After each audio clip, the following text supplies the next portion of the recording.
Dear students, आज हम class 12th mathematics determinant की आखिरी एक्सरसाइज यानी एक्सरसाइज 4.6 का सलूशन करने वाले हैं। एक्सरसाइज 4.6 के जो क्वेश्चन हैं ये application of determinant and matrices पर बेस्ड हैं, जिसको हमने पिछले लेक्चर में डिटेल में आपको समझाया है। उम्मीद करता हूँ उसको आप समझ लिए होंगे, उसके कॉन्सेप्ट को।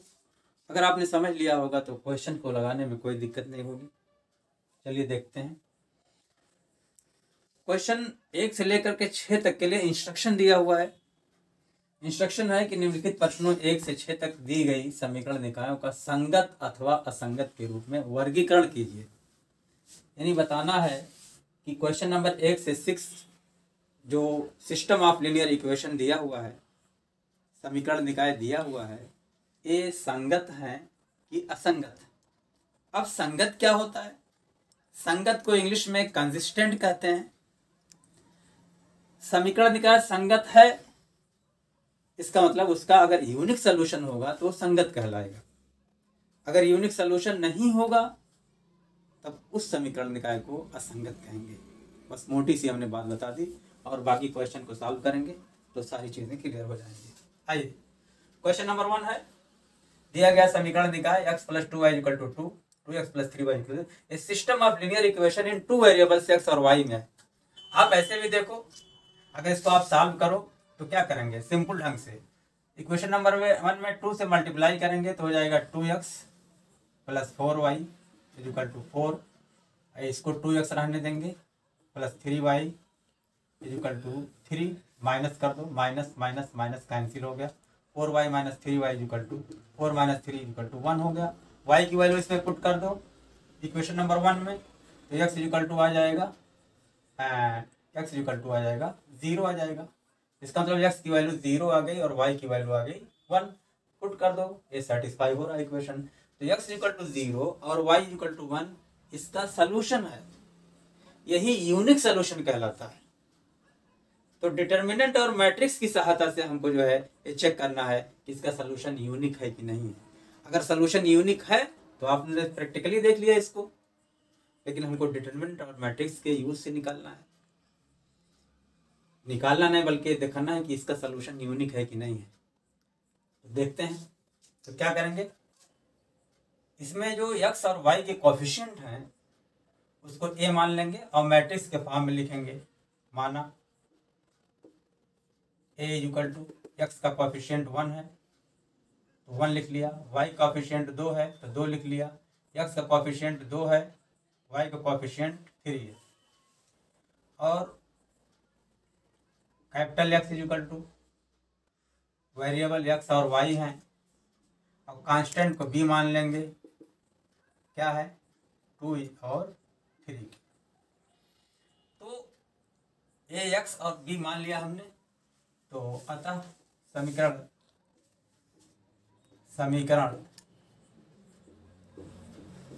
निकाय का मैट्रिक्स फॉर्म यानी आव्यूह रूप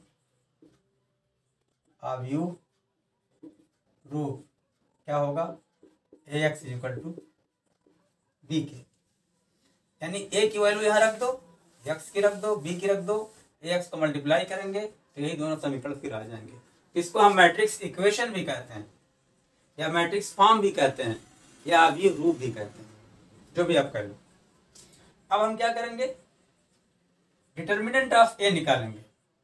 अब determinant of a = determinant of 1 2 2 3 = 1 × 3 - 2 × 2 = 3 - 4 = -1 does not equal to 0। -1 आ गया यानी 0 नहीं है। तो implies दैट जब डिटर्मिनेंट ऑफ a की value does not equal to 0 आ जाए, इसका मतलब हमारी मैट्रिक्स a जो दी हुई है ये क्या है? व्युत्क्रमणीय आव्यूह है। implies that आव्यूह ए व्युत्क्रमणीय है,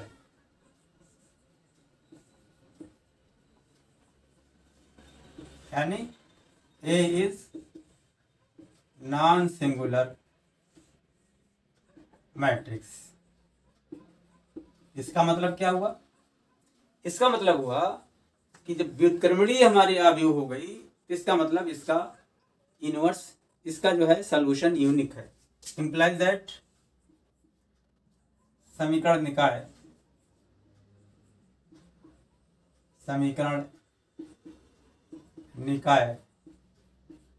का यूनिक सॉल्यूशन यानी अद्वितीय हल है।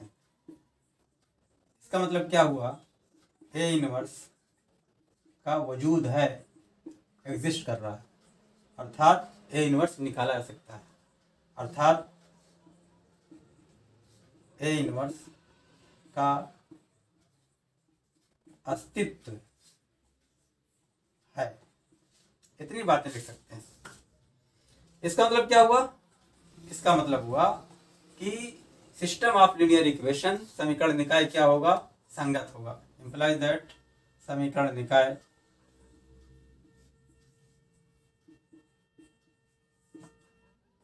संगत यानी कंसिस्टेंट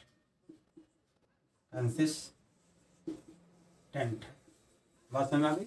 यही हमको पता करना था कि बताइए कि जो है सिस्टम ऑफ लीनियर इक्वेशन जो दिया हुआ है ये संगत या असंगत के रूप में अतः दिया गया समीकरण निकाय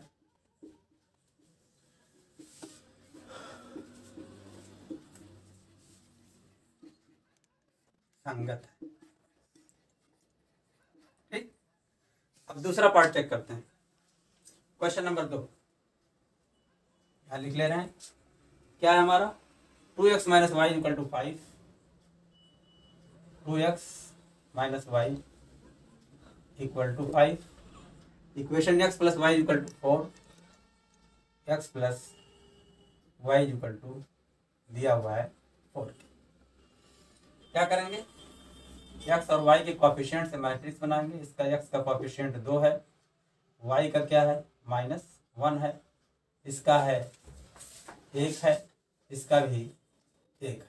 2 - 1 1 1 और x बाकी इधर हो जाएगा 5 4।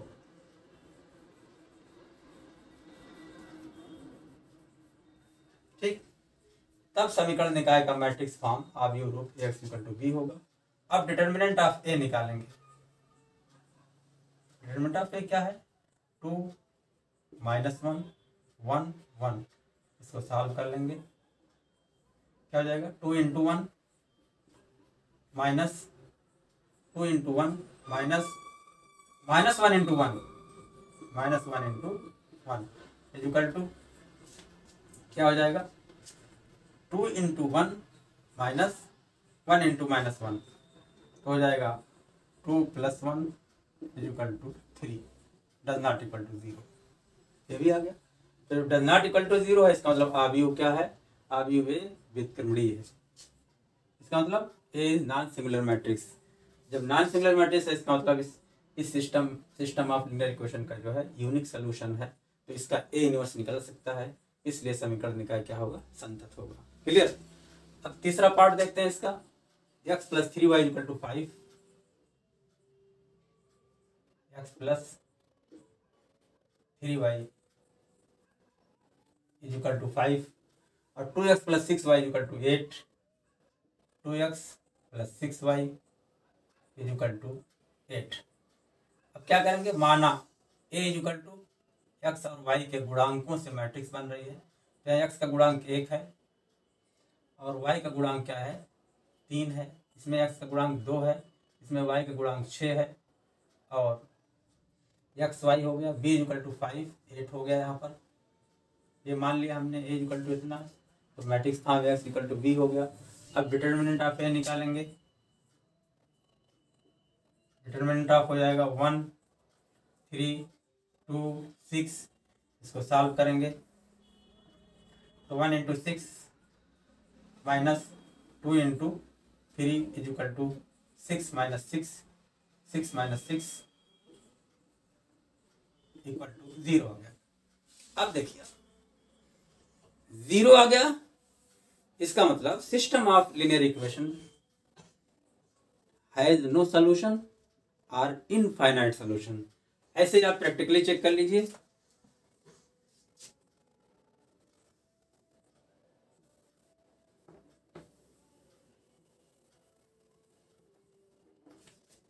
प्रैक्टिकली चेक कर लीजिए आप। x plus 3y equal to 5 और 2x plus 6y is equal to 8। क्या करेंगे, x y को अगर हम हटाना चाहते हैं, विलुप्त करना चाहते हैं तो 2 से मल्टीप्लाई करेंगे, x करना चाहते हैं तो 2 से मल्टीप्लाई करेंगे, तो 2x plus 6y equal to 10 आ जाएगा। घटाएंगे तो x भी खत्म हो जाएगा, y भी खत्म हो जाएगा। इसका मतलब x और y की कोई सोल्यूशन नहीं आ रहा। तो इसका मतलब हुआ इम्प्लाइज दैट, जब भी implies that A is singular matrix, मतलब जब 0 है सिंगुलर मैट्रिक्स। सिंगुलर का मतलब क्या होता है, अव्युत्क्रमणीय, अर्थात A अव्युत्क्रमणीय अव्यूह है। अब सॉल्यूशन, यूनिक सॉल्यूशन किसका होता है, व्युत्क्रमणीय अव्यूह का होता है। implies that A inverse does not exist, यानी A इनवर्स का अस्तित्व नहीं है। implies that समीकरण निकाय के अनंत हल या कोई हल नहीं होगा। चलिए अब हम क्या करेंगे, एडजॉइंट जब भी 0 आ जाए डिटरमिनेंट ऑफ ए, तो पहला काम करेंगे adjoint of A into B निकालेंगे। अब हम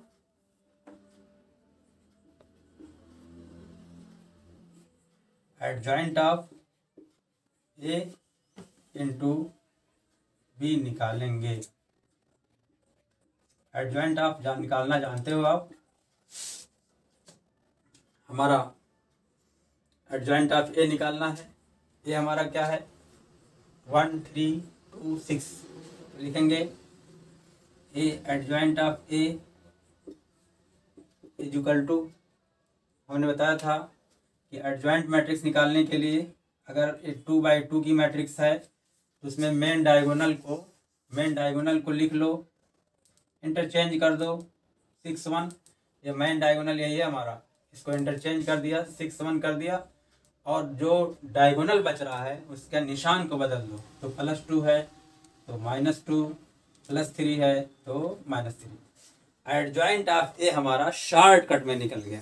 तो जब भी 2 बाई 2 की मैट्रिक्स हो, स्क्वायर मैट्रिक्स, तो आप एडजॉइंट ऑफ ए ऐसे निकाल लिया करिए, ठीक है। तो एडजॉइंट ए निकल गया, अब adjoint of A into B निकालेंगे। Adjoint of A into B निकालेंगे तो लिखेंगे adjoint of A into B. तो एडजॉइंट ऑफ ए क्या है 6 -3 -2 1, और बी क्या चीज़ है, बी हमारा 5 8 है, 5 8 है। देखें मैट्रिक्स में मल्टीप्लिकेशन होगा कि नहीं होगा, क्योंकि ये 2 बाई 2 है, ये 2 बाई 1 है, तो प्रोडक्ट जो आएगा वो 2 बाई 1 आएगा। This is equal to first row into first column, यानी 6 × 30 प्लस -3 इंटू 8 यानी -24 हो गया। First row into first column, और second row into first column, तो -2 × 10 और 1 × 8 8 हो गया। This is equal to 30 minus 24 क्या हो गया 6 और माइनस 10 प्लस 8 क्या हो गया -2 आ गया। तो adjoint of A into B निकालेंगे। अब एडजॉइंट ऑफ बी आप देख रहे हैं क्या आ रही है, मैट्रिक्स 2/1 की एक मैट्रिक्स आ रही है, मतलब नॉन जीरो मैट्रिक्स आ रही है, जीरो नहीं आ रही है। तो अब लिखेंगे चूंकि determinant of A is equal to 0 तथा adjoint of A into B does not equal to 0। तो ये 0 भी आ सकता है, 0 नहीं आ सकता है, हमारा 0 नहीं आया है। तो does not equal to 0 implies that क्या हो जाएगा, इम्प्लाइज दैट कि समीकरण निकाय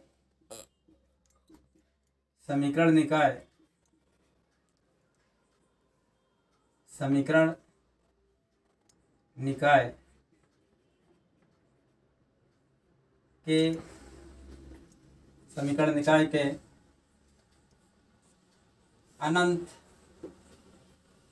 अनंत हल या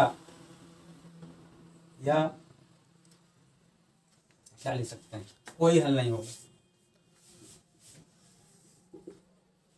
कोई हल नहीं होगा। इसमें क्या लिखा था, समीकरण के अनंत हल नहीं, सॉरी, इम्प्लाइज दैट, ये तो यहाँ पर इस कंडीशन में दोनों था, यहाँ जब डज नॉट इक्वल टू 0 आ गया तो कोई हल नहीं होगा। इम्प्लाइज दैट समीकरण निकाय का कोई हल नहीं होगा, that is system of linear equation has no solution implies that जब नो सोल्यूशन है इसका मतलब सिस्टम ऑफ लीनियर इक्वेशन क्या है, हमारा असंगत है। implies that समीकरण निकाय असंगत यानी इनकंसिस्टेंट है, system of linear equation is inconsistent. Clear हुआ। तो जब भी डिटरमिनेंट ऑफ ए की वैल्यू 0 आ जाए तो हम क्या निकालेंगे, adjoint of A into B निकालेंगे। तो adjoint of B does not equal to 0 आ गया तो समीकरण निकाय का कोई सलूशन नहीं होगा। जब कोई सलूशन नहीं होगा तो क्या होगा, असंगत होगा। क्लियर। इस तरह से हमारा क्वेश्चन नंबर 3 का भी सलूशन हो गया। अब हम चौथा करते हैं।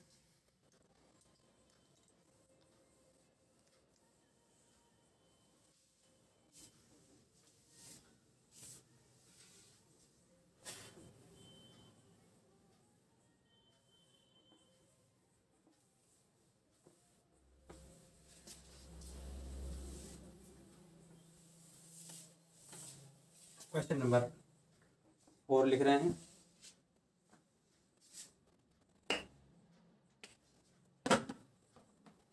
क्वेश्चन नंबर 4, ये 3 system of linear equation in 3 variable है।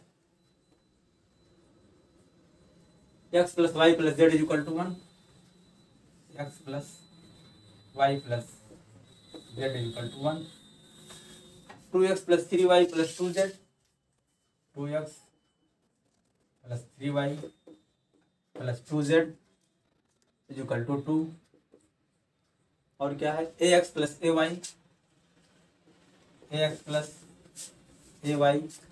Plus 2az is equal to 4 है। System of linear equation in 3 variable. चलिए तरीका बिल्कुल वो है जैसे 2 में हमने किया वैसे यहाँ भी करेंगे। तो लिखेंगे माना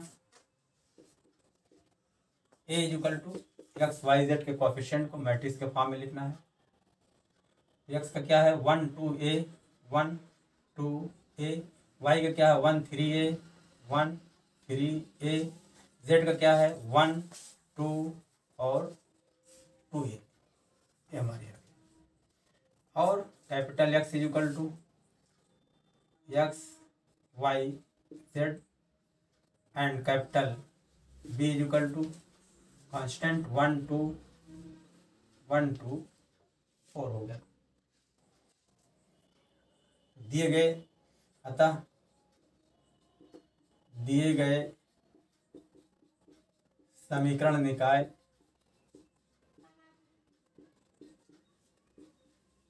का आव्यूह रूप यानी मैट्रिक्स फॉर्म जो होगा क्या होगा, AX is equal to B हो जाएगा। अब क्या करेंगे, हम डिटर्मिनेंट ऑफ A निकालेंगे। अब determinant of A is equal to determinant of 1 1 1 2 3 2 A 2 A। आप देख रहे हो थर्ड रो में A कॉमन है तो A को कॉमन ले लेंगे, this is equal to A common ले लिया, क्योंकि आप जानते हो किसी रो में से किसी कॉलम में से अगर कोई कॉमन है तो कॉमन ले लेंगे। तो R3 में से A कॉमन ले ले रहे हैं, तो फर्स्ट रो 1 1 1 2 3 2 ये कॉमन ले लिया तो बचा 1 1, यहाँ पर बचा 2k। अब क्या करेंगे, इसका प्रसार कर देंगे, this is equal to A इंटू, अब फर्स्ट R1 के परिता कर रहे हैं 1 इंटू, इसको ढक देंगे, इसको ढक देंगे, 3 दूनी 6 माइनस 2 एक अन्य 2 तो 6 माइनस 2 हो गया। फिर इसको लिखेंगे -1, इसको ढक देंगे, इसको ढक देंगे, इसको ढक देंगे, इसको ढक देंगे, 2 दूनी 4 माइनस 2 4 माइनस 2, फिर +1 लिखेंगे, इसको ढक देंगे, इसको ढक देंगे, 2 एक अन्य 2 माइनस 3 एक अन्य 3 तो हो गया 2 माइनस 3 के। दिस इज इक्वल टू, ये बाहर है ही है हमारा, तो क्या बचा, 6 में से 2 गए 4 और 1 से मल्टीप्लाई करेंगे 4 हो गया, 4 में से 2 गए 2 2 एक अन्य 2 माइनस 2 हो गया, 2 में से 3 गए -1 तो -1 हो गया। तो क्या आया, -2 -1 -3, 4 में से 3 गए 1 इज इक्वल टू A आ गया। फिर से चेक कर लेते हैं, x plus Y plus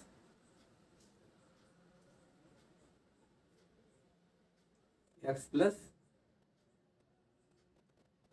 Y plus z 1 1 हो गया, 2x plus 3y plus 2z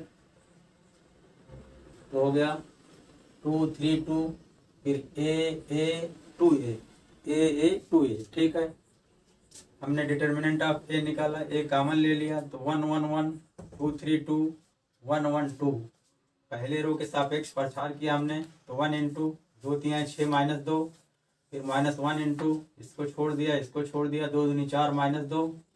ठीक, अच्छा, फिर यहाँ हो गया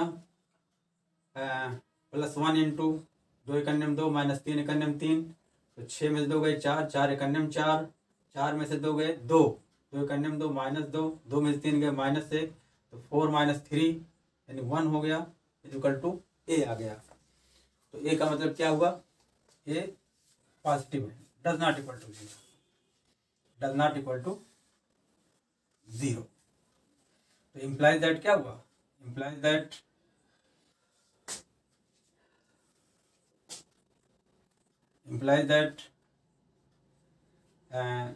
आव्यूह A क्या है, नॉन सिंगुलर यानी व्युत्क्रमणीय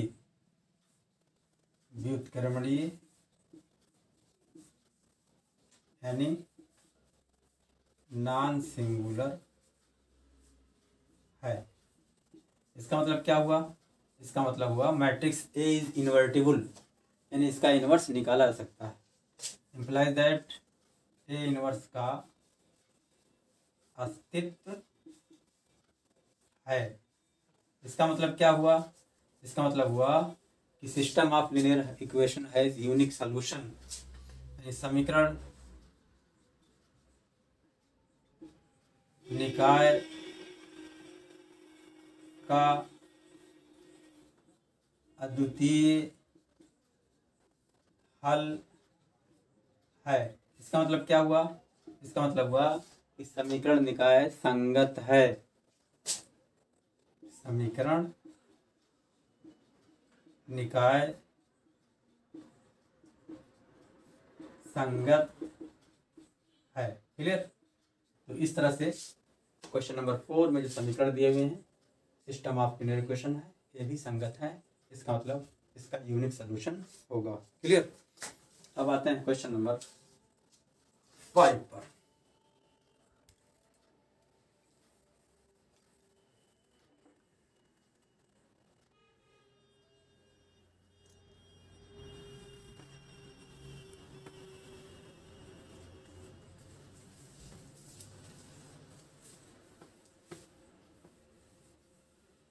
क्वेश्चन नंबर 5 क्या 5 है? 5 है 3x minus y minus 2z, 3x minus y minus 2z equal to 2, y minus z equal to -1, 3x minus 5y equal to 3।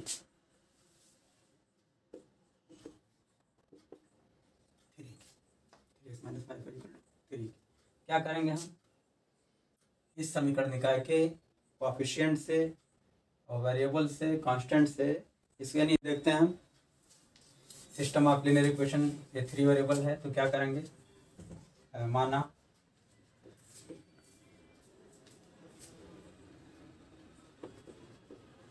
A equal to क्या लिखेंगे? एक्स का coefficient 3, 0, 3, Y coefficient -1, 1, फिर -5, Z का coefficient -2, -1 और 0।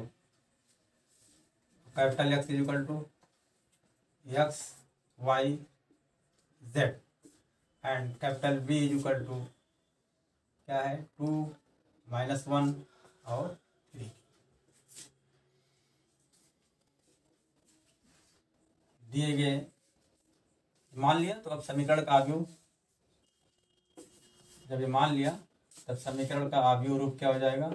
समीकरण का आव्यूह रूप यानी मैट्रिक्स फॉर्म हो जाएगा AX is equal to B के। क्लियर? अब क्या करेंगे हम? डिटर्मिनेंट ऑफ ए निकालेंगे। अब डिटर्मिनेंट ऑफ ए निकालेंगे। 3, -1, -2, 0, 1, -1, फिर क्या है?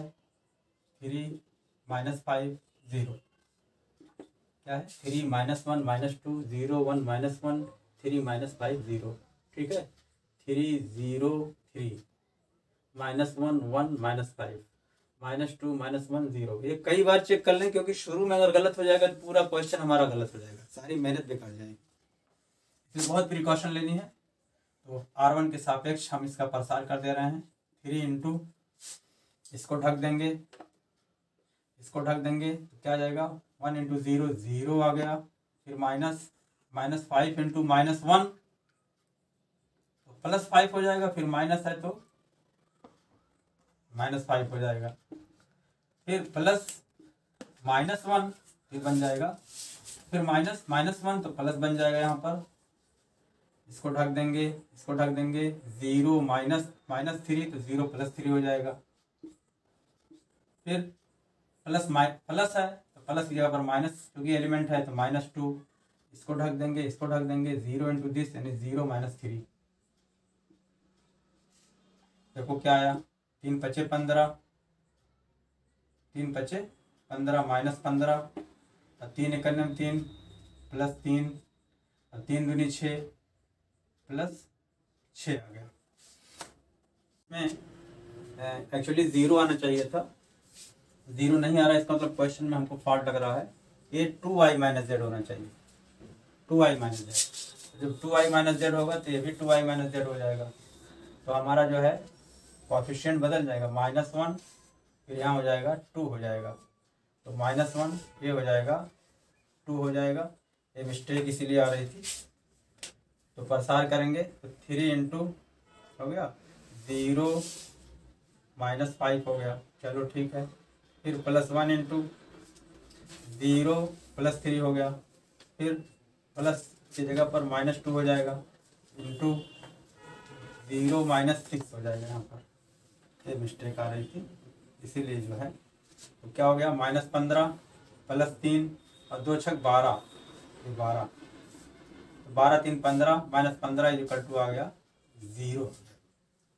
तो अब जब 0 आ गया तो आप जानते हो कि डिटरमिनेंट की वैल्यू जब अगर 0 आ गया इसका मतलब मैट्रिक्स कैसी है, सिंगुलर मैट्रिक्स, यानी तो ए इनवर्स उसका निकाला नहीं जा सकता, यानी उसका सलूशन जो होगा यूनिक नहीं होगा। इम्प्लाइज दैट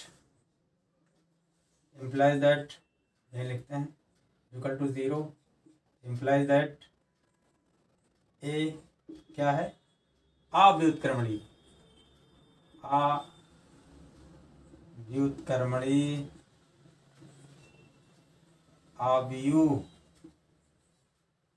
अव्यू यानी सिंगुलर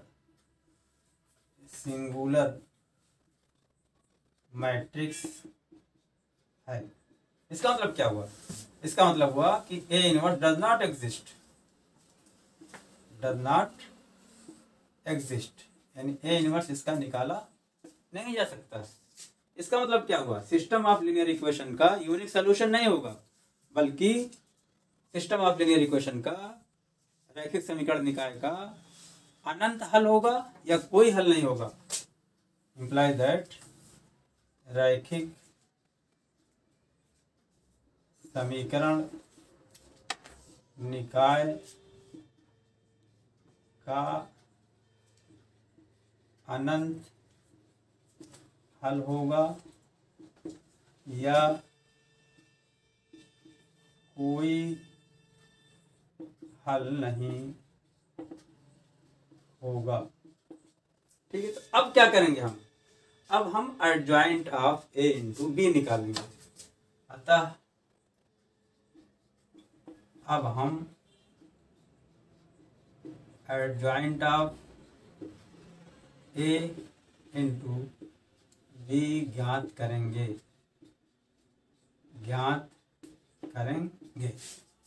अब एडजॉइंट ऑफ ए के लिए क्या करेंगे? हम कोफैक्टर निकालेंगे।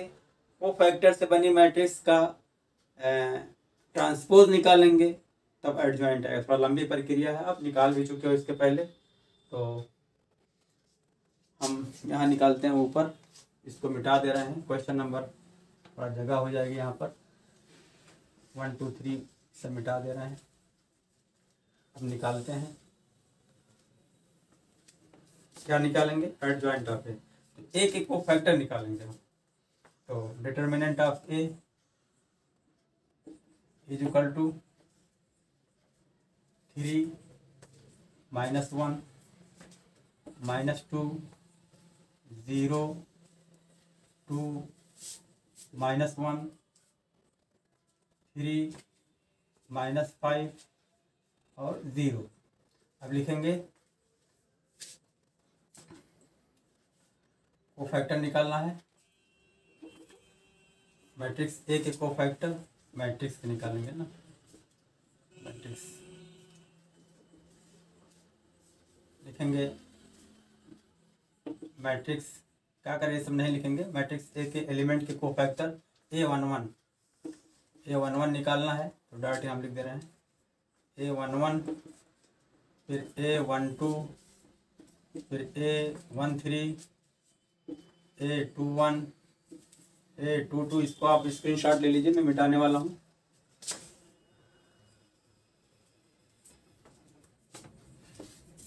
A23, A31, A32 और A33।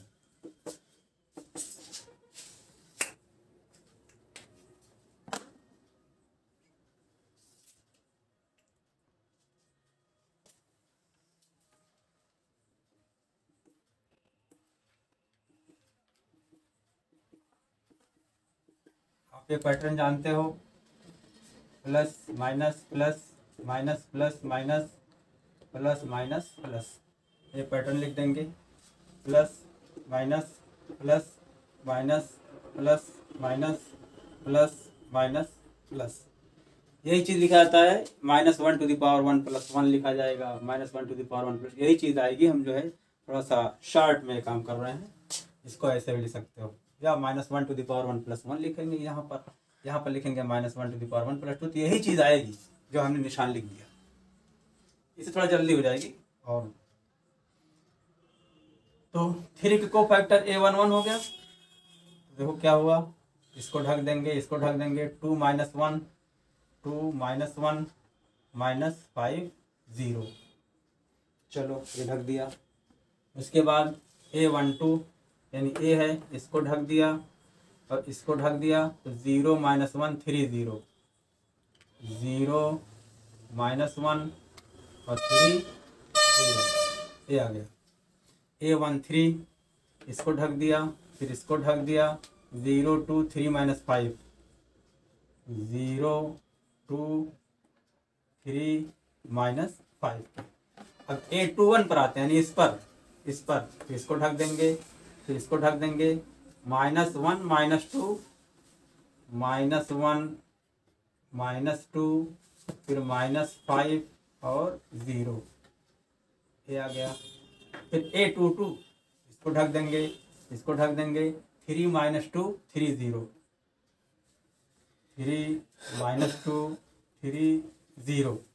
फिर A23 यानी इस पर आएंगे, इसको ढक देंगे, इसको ढक देंगे, तो क्या बचा, 3 - 1 3 -5 3 - 1 3 -5 के। अब A31 यानी इस पर आएंगे, इसको ढक देंगे, इसको ढक देंगे, तो -1 -2 2 - 1 -1 -2 और 2 - 1 के, ये हो गया। A32 यानी इस पर आएंगे, इसको ढक देंगे, इसको ढक देंगे, क्या बचा, 3 - 2 0 - 1 3 - 2 0 - 1। अब उसके बाद लास्ट आ गए A33 यानी 0 पर, इसको ढक देंगे, इसको ढक देंगे, 3 - 1 0 2 3 - 1 0 2। एक बार और चेक कर लें, वरना गलती होगी तो बहुत दिक्कत हो जाएगी। A11 2 - 1 -5 0 सही है। A12 हो जाएगा 0 - 1 3 0, ठीक। A13 0 2 3 -5। A21 तो हो जाएगा 3 - 2 3 0, ठीक है। A21 इसको ढक देंगे, इसको ढक देंगे, तो -1 -2 -5 0, ठीक है। A22 इसको ढक दिया, इसको ढक 3 - 2 3 0, ठीक। A23 इसको ढक दिया, इसको 3 - 1 3 -5, ठीक। A23 क्या हो गया, इसको ढक दिया, इसको ढक दिया, 3 - 1 3 -5। A31 तो हो गया -1 -2 2 -1, ठीक है। A32 3 - 2 और 0 - 1। A33 3 - 1 0 2, ठीक, करेक्ट। अब इसको पसार कर देंगे, यही बराबर 2 × 0 हो जाएगा 0, फिर -5 × -1 प्लस हो जाएगा, तो -5 = -5 आ गया, इक्वल टू, ये माइनस निशान है पहले से, 0 × 0 0 -3 × -1 -3 होगा, तो प्लस हो जाएगा 3 = -3, इक्वल टू 0 × ये हो जाएगा 0 3 दूनी 6 -6 = -6 हो गया, इक्वल टू, यहाँ पर माइनस है तो ब्रैकेट लगा देंगे, -1 × 0 0 हो गया, फिर -5 × 2 यानी -10 हो गया, इक्वल टू -+ हो गया।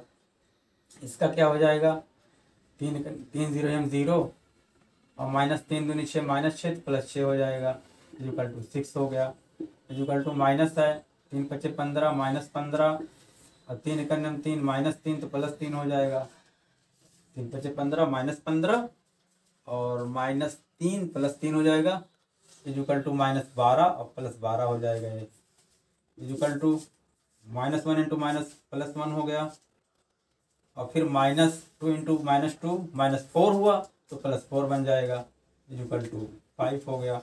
यहाँ माइनस निशान है तो माइनस लगा देंगे। 3 इंटू 1 -3, फिर -0 इक्वल टू +3 बन जाएगा, इक्वल टू 3 इंटू 2 6 हो गया, -0 इक्वल टू 6 हो गया। तो हमारे जो है सबको हमारी मैट्रिक्स ए के सभी एलिमेंट के कोफैक्टर निकल गए। अब कोफैक्टर से बनी मैट्रिक्स लिखेंगे कोफैक्टर से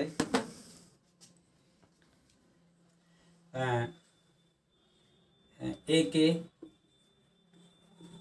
कोफैक्टर से बनी मैट्रिक्स बराबर माना बी, इसको बी मान लेंगे, बराबर A11 A12 A13 A21 A22 A23 A31 A32 A33 सबकी वैल्यू पुट कर दो। क्या है? -5 -3 -6, -5 -3 -6, 10 6 12, 10 6 12 और 5 3 6, 5 3 6, -5 -3 -6 और 10 6 12 5 3 6 आ गई। अब इसका जो ट्रांसपोज होगा वही एडजॉइंट हो जाएगा। Therefore adjoint of A is equal to transpose of B is equal to, एक रो और कॉलम चेंज हो जाएंगे, -3 -5 -3 -6 10 6 12 5 3 6, -5 -3 -6 10 6 12 5 3 6 होगी। ये हमारा हमने एडजॉइंट निकाला। अब क्या करेंगे? Adjoint of A into B याद करेंगे। ठीक है, अब adjoint into A into B निकालेंगे। इसको हम मिटा दे रहे हैं, जगह नहीं है यहाँ पर। ठीक है, ये यहाँ पर मिटा दे रहे हैं।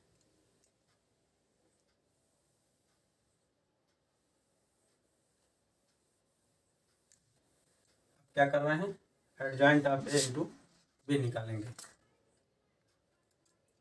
लिखेंगे therefore adjoint of A into B बराबर, लिख लेते हैं एडजॉइंट ऑफ ए क्या आया है? -5 10 5 -5 10 5 -3 6 3 -6 12 6, ये हमारा आ गया। अब बी क्या है? 2 -1 3, मल्टीप्लाई कर दो। ये मैट्रिक्स 3/3 की है, मैट्रिक्स 3/1 की है। जो प्रोडक्ट मैट्रिक्स आएगी वो 3/1 की आ जाएगी। First row into first column, तो कॉलम एक ही है, तो 5 दूनी 10 -10 10 एकन्यम 10 -10 5 तिहाई 15 +15। ठीक है, second row into first column, 3 दूनी 6 -6 6 एकन्यम 6 -6 3 तिहाई 9 +9। ठीक है, third row into first column, तो 6 दूनी 12 -12 12 एकन्यम 12 -12 और 6 तिहाई 18, ये 18 आ गया। तो दिस इज इक्वल टू, सरल कर ले रहे हैं, 10 10 20 और +15, -20 +15 इक्वल टू क्या हो जाएगा? -5 6 6 12 +9, तो हो जाएगा -3 हो जाएगा, हो जाएगा 12 12 24 18 6 24 -6 हो गया। तो adjoint of A into B equal to आ गया एक मैट्रिक्स आई जिसमें नंबर है, तो ये जो है 0 नहीं आ रहा है, डज नॉट इक्वल टू 0। तो अगर डिटर्मिनेंट ऑफ ए 0 आ रहा हो और एडजॉइंट ऑफ बी 0 नहीं आ रहा हो, तो ऐसी सिचुएशन में हम कहेंगे कि हमारा system of linear equation has no solution, तो लिखेंगे चूंकि determinant of A equal to 0 तथा adjoint of A into B does not equal to 0 implies that समीकरण निकाय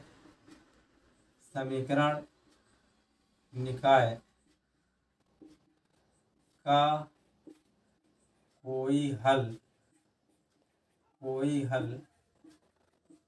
नहीं होगा। That is system of linear equation has no solution. No solution implies that समीकरण निकाय हमारा क्या हो जाएगा, असंगत होगा। That is system of linear equation is inconsistent. Clear. इस तरह से हमारा क्वेश्चन नंबर 5 कंप्लीट हुआ। अब इसमें लास्ट है 6, आप स्क्रीनशॉट ले लीजिए, मैं मिटाने जा रहा हूँ। क्वेश्चन नंबर 6 सॉल्व करने जा रहा हूँ।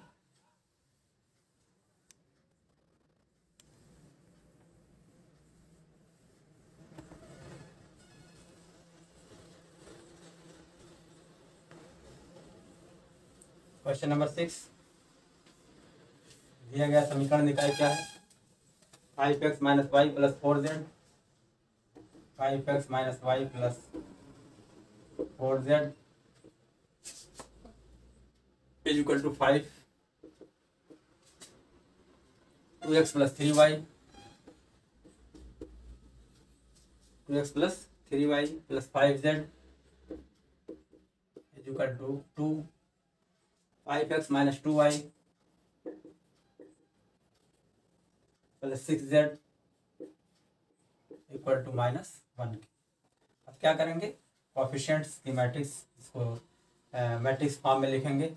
माना a इक्वल टू x का कोफिशिएंट 5, 2, 5, y कोफिशिएंट -1, 3, -2, z का 4, 5, 6। Capital X is equal to x, y, z and capital B is equal to 5 to -1 के। अतः दिए गए समीकरण निकाय का आव्यूह रूप क्या होगा, ax is equal to B के। अब क्या करेंगे, डिटर्मिनेंट ऑफ ए निकालेंगे। अब determinant of A is equal to determinant of 5 -1 4 2 3 5 5 -2 6।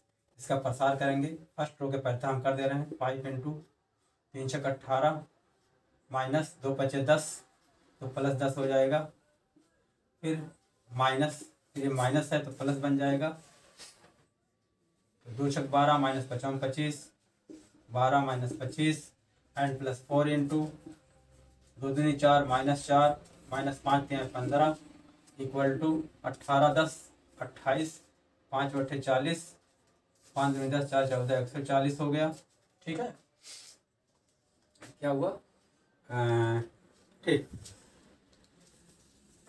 140 हो गया। और 12 में से 25 गए -13, मल्टीप्लाई करेंगे 1 से तो -13 आ जाएगा। 15 4 19 19 चौक 76 -76 आ गया। ठीक है, अब इसको this is equal to 140 minus 76 6 3 9 और 7 1 8 89 इज इक्वल टू कितना आ जाएगा, 51 is equal to 51 does not equal to 0, यानी 0 नहीं आ रहा है। इसका मतलब क्या हुआ, matrix A is non singular, implies that A is non-singular यानी